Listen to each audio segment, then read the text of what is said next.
Ndabasuje nanone bakunzi bacu mukomeje kubana natwe mu makuru n'ibiganiro bitandukanye tugenda tubageza umunsi kundi. Nge nitwa Theo ni Bendera TV, kuko musanzwe mumenyero tugenda tugaruka tubabwira amakuru n'ibiganiro bitandukanye tugenda tubagezaho akenshi na kenshi. Ariko iyo ngaruka ku nkuru nk'iyi ngiyi ntago njya akurenga cyangwa se ntago njya nyirenga ntavuze bimwe muri ibi ngibi ngiye kubabwira. Menya neza kandi uzirikane neza ko ibyo wakwigira byose, ibyo wavuga byose, ibirori by'umuntu ni bitatu ku isi. Kimwe mu birori umuntu agirira ku isi ni icyo cya mbere agira yavutse, akakirwa ndetse agashimwa, ndetse n'ubwo ashimwa ariko ntabwo abazi ibyo ashimirwa ibyo ari byo. Ikirori cya kabiri umuntu agirira ku isi ni ikirori noneho cya kabiri aba amaze gutera intambwe, ashimwa, abyumva, aririmbwa, abibona, ndetse byose ibyo bamuvugaho, ibyo bamubwira, ibyo bamukorera byose abibona. Ari nayo mpamvu nifuza ko muri bya bindi byose wifuza gukorera umuntu, bya bindi byose wifuza kubwira umuntu, bya bindi byose wifuza ko wagaragariza wa muntu, wabimukora muri kino kirori cya kabiri cyangwa se muri rusange ibirori bisanzwe umuntu agirira ku isi. Ikirori cya nyuma ari nacyo tugiye kugura ko muri kano kanya, ari nayo mpamvu turi gukora kino kiganiro, ni ikirori cya gatatu umuntu agirira ku isi, ari nacyo cya nyuma mu ipfa ry'umuntu cyangwa se mu isinzira ry'umuntu ku bakristo.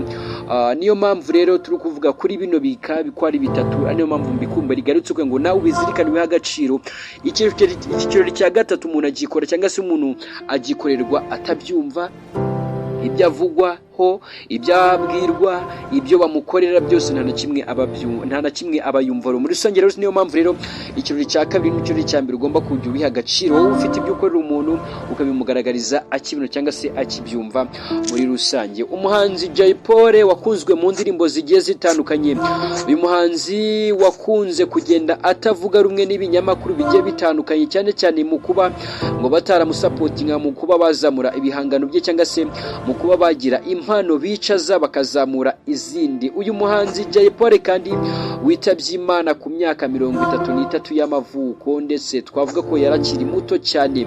Uyu muhanzi Jay Polly kandi yagaragaye mu bitaramo byinshi cyane mu gihugu, ndetse byasusurukije abatari bake hano mu Rwanda ndetse no muri Afurika. Uyu musore kandi n'umwe mu bari bakunzwe mu muziki, cyane cyane mu njyana ya hip hop hano mu Rwanda, ndetse nk'itsinda rya Tuff Gang, ndetse yakunzwe cyane cyane n'urubyiruko cyane, urwanyuze mu buzima busa naho bugoye bitewe n'indirimbo yagendaga akora zivuga ku buzima baciyemo ndetse nabwo bwabaga bugoye. Jay Polly kandi aherukaga kugaragara mu gitaramo cya Iwacu Muzika Festival, ndetse Jay Polly ubu yari yitabye Imana, ndetse yari afitanye umushinga w'indirimbo n'umuhanzi Davido.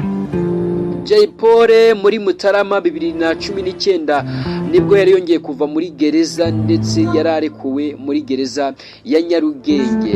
Jay Polly yaherukaga kandi kuganira n'abanyamakuru, ubwo kandi yari yamaze gutabwa muri yombi kubera kutubahiriza ingamba zo kwirinda COVID-19. Davido kandi cyangwa se Davido bitewe n'uko umwita cyangwa se bitewe n'uko umuvuga, yaraherutse kandi gutangaza ko yemera Jay Polly ndetse nk'umuraperi ukomeye hano mu Rwanda. Uyu muhanzi ndetse wamaze kugera ahacecekerwa, ndetse kuri ubu ngubu wamaze kuvugwa n'ibitangazamakuru bigiye bitandukanye. Niyo mpamvu turi kumugoroba ngo tumenye Jay Polly uwo ari we. Jay Polly kandi watwaye Guma Guma, ndetse akaza no kuba icyamamare.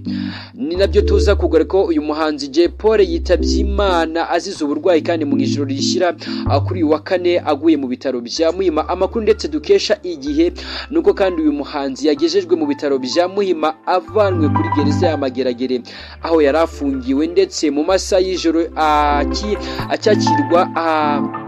ahakirirwa indembe agahita yitaba Imana.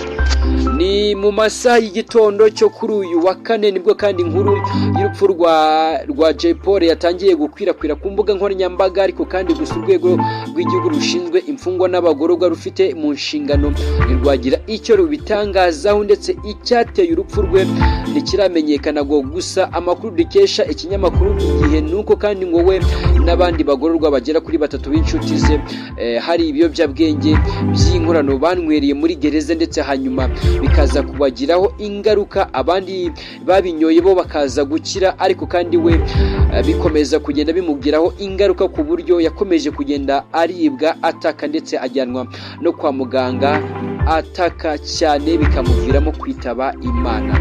Bamwe mu bantu ba hafi cyane bo mu muryango w'uyu muhanzi babwiye ikinyamakuru igihe ko uyu musore kandi wari muri gereza kuva muri Mata uyu mwaka yarwaye bitunguranye ndetse akaza kugezwa mu bitaro bya Muhima ndetse arembye ku buryo yahise yitaba Imana. Mukuru we Jean Maurice ndetse yemereye ikinyamakuru igihe ko umurumuna we yitabye Imana. Ati Jay Polly yapfuye ngo yaguye mu bitaro bya Muhima, sinzi icyo yararwaye kuko ku wa mbere twavuganye ari muzima nta kibazo afite. Twishime uyu Joshua benshi mwakunze kwita Jay Polly yari umuraperi ukomeye cyane mu njyana ya hip hop ndetse u Rwanda rwagize kuva iyi njyana yamenyekana mbere mu gihugu, ndetse uyu muraperi wamamaye cyane mu ntangiriro z'umwaka 2008 ubwo kandi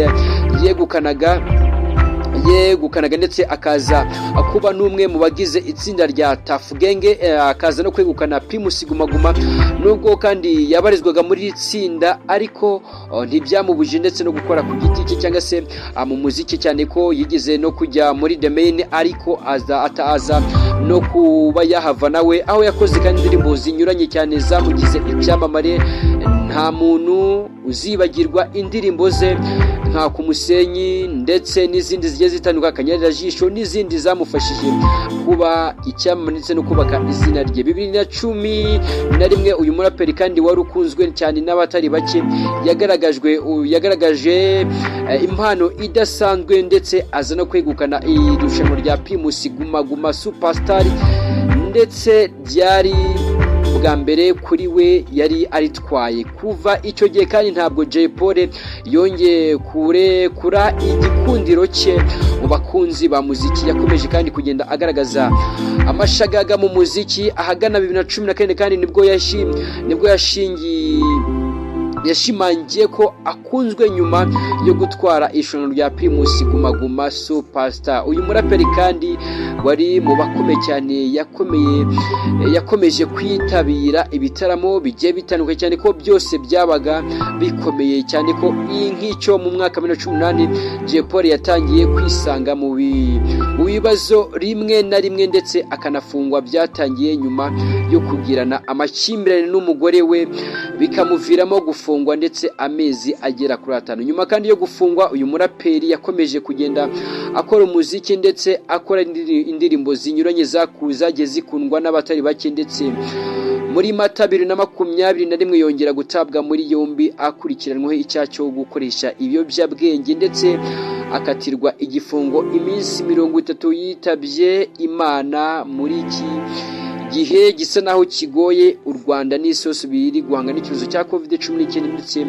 uyu mugabo ku itariki ya 2 yamaze kuva mu mubiri ndetse biri kuvuga ko yaba yazize uburwayi burimo no gukoresha ibiyobyabwenge. Ni byinshi rero twagarutse, reka tubashimire mwebwe twabanye. Nge nitwa Theo Ibendera TV, nkuko musanzwe mudukurikiye. Icyo usabwa ni subscribe maze tukajya tubana uko bukeye uko bwije mu makuru n'ibiganiro bitandukanye tugenda tubagezaho. Ciao ciao, turabakunda cyane.